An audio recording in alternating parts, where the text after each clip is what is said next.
স্বাধীন দেশে ৬ মাসের বেশি সময় তথ্য কমিশন অকার্যকর থাকা বিব্রতকর, আর এর দায় সরকারকে নিতে হবে বলে জানাচ্ছেন সংশ্লিষ্টরা।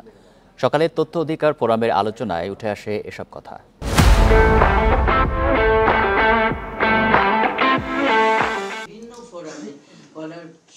ধানমন্ডির মাইডাস সেন্টারে তথ্য অধিকার ফোরামের সভা। এতে তুলে ধরা হয় জুলাই অভ্যুত্থানের পর তথ্য অধিকার কমিশনকে আরও কার্যকর করা ও আইন সংশোধনের কিছু প্রস্তাব।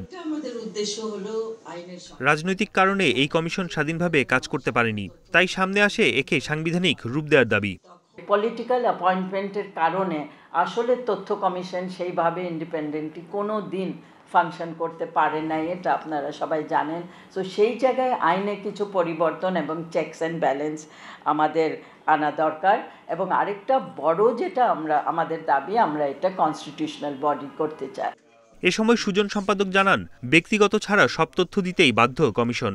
পাশাপাশি রাজনৈতিক দলগুলোকেও আনতে হবে তথ্য অধিকার আইনের অধীনে। আমরাও কিন্তু প্রস্তাব করেছি রাজনৈতিক দলকে তথ্য অধিকার আইনের অধীনে আনার জন্য। সো আমি অনুরোধ করব আমরা একটু সাহসিকতা প্রদর্শন করি, এটা গুরুত্বপূর্ণ। কারণ তাহলে এর মাধ্যমে কিন্তু রাজনৈতিক দল যদি স্বচ্ছ জবাবদিহি না হয়, তাহলে কিন্তু অতীতে যা ঘটেছে তাদের পুনরাবৃত্তি করতে পারে। জুলাই অভ্যুত্থানের পর থেকে প্রায় অকার্যকর তথ্য কমিশন, তাই দায়িত্ব নিয়ে এর পুনর্গঠন সরকারকেই করতে হবে বলে মত টিআইবির নির্বাহী পরিচালকের।